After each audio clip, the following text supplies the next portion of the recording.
الرحمن علم القرآن اعوذ باللہ من الشیطان الرجیم بسم اللہ الرحمن الرحیم اللہم صل علی سیدنا و مولانا محمد وعلی آلہ وصحبہ وبارک وسلم۔ السلام علیکم۔ ہمارا سوال و جواب کا سلسلہ جاری ہے۔ اس سے پہلے ہمارے 5 پارٹ ہو چکے، آج ہمارا 6واں پارٹ ہے۔ تو آج کے پارٹ میں ہم دیکھیں گے مشدد کے حوالے سے جو پچھلے پارٹ میں ہم نے پڑھا تھا اسی کو کنٹینیو رکھیں گے، آگے جو سوال ہے اس میں۔ پھر اس کے بعد ادغام کا جو قاعدہ پیچھے ہم نے پڑھا تھا، اظہار اور اخفاء، اب ادغام، پھر اس کے بعد اقلاب، یہ نون ساکن کے قواعد میں سے ہے۔ تو چلیے دیکھ لیتے ہیں مشدد حرف کو کس طرح پڑھیں گے۔ مشدد حرف کو 2 مرتبہ پڑھیں گے، ایک مرتبہ اپنے سے پہلے والے متحرک حرف سے ملا کر، اور دوسری مرتبہ خود اپنی حرکت کے مطابق ذرا رک کر پڑھیں گے۔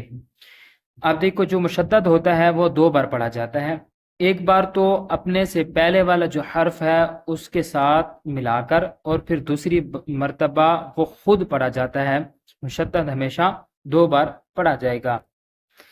تو مثال سے ہی سمجھ لیتے ہیں، جیسے ان الذین، ان حمزہ زیر نون ان، اب دیکھو حمزہ کے ساتھ ملا کر پڑھا، پیچھے والا حرف یہ دیکھو اپنے سے پہلے والا متحرک، پہلے والا متحرک کون سا ہے؟ حمزہ، حمزہ زیر نون ان، نون زبر لم نل، ان نل، ان نل۔ اس کا مطلب کیا ہوا کہ مشدد جو ہے وہ 2 بار پڑھا جا رہا ہے۔ اس کے بعد ادغام کا قاعدہ، نون ساکن یا تنوین کے بعد حروف جر ملون میں سے کوئی حرف آ جائے تو ادغام ہوگا۔ را اور لام میں بغیر غنہ کے، باقی 4 میں غنہ کے ساتھ ادغام ہوگا۔ یہ یاد رکھ لیجئے گا کہ نون ساکن اور تنوین کے بعد حروف جر ملون 6 ہیں، میں پہلے بھی بتا چکا ہوں اور آگے سوال بھی اس کا آ رہا ہے۔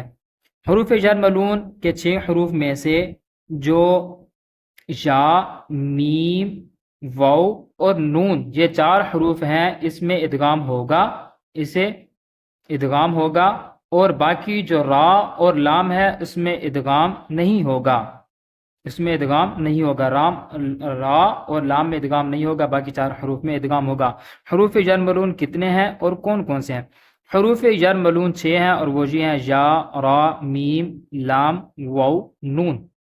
یہ 6 حروف ہیں، 6 حروف میں سے 4 حروف میں ادغام مع الغنہ ہوتا ہے، ٹھیک ہے، جیسے یا، میم، واو، نون، یہ 4 حروف ہو گئے۔ تو اس کے بعد را اور لام جو ہے اس میں بلا غنہ مطلب بغیر غنہ کے ادغام ہوگا۔ اقلاب، نون ساکن یا تنوین کے بعد حرف با آ جائے تو اقلاب ہوگا، یعنی نون ساکن اور تنوین کو میم سے بدل کر اخفاء کریں گے، یعنی غنہ کر کے پڑھیں گے۔ اقلاب کا معنی ہوتا ہے بدلنا، اقلاب کا معنی بدلنا۔ نون ساکن یا نون تنوین کے بعد، نون ساکن یا تنوین کے بعد اگر حرف با آ جائے گا تو وہاں اقلاب ہوگا، یعنی ہم نون ساکن یا تنوین کو میم سے بدل دیں گے، جیسے من بعدی، اصل میں یہ حروف کیسے ہے؟ من بعدی، میم سے نون من، با زبر عین با، من با، لیکن نون ساکن کے بعد حرف با آ گیا ہے، حرف با، تو اقلاب کا قاعدہ لاگو ہوگا۔ من بعدی کی جگہ ہم پڑھیں گے من بعدی، نون ساکن جو ہے وہ حرف با کے ساتھ بدل جائے گا، من بعدی۔ امید ہے آج کا سبق سمجھ آ گیا ہوگا، تو انشاءاللہ ملیں گے اگلے سبق میں۔ اپنا بہت سارا خیال رکھیے گا، اللہ حافظ۔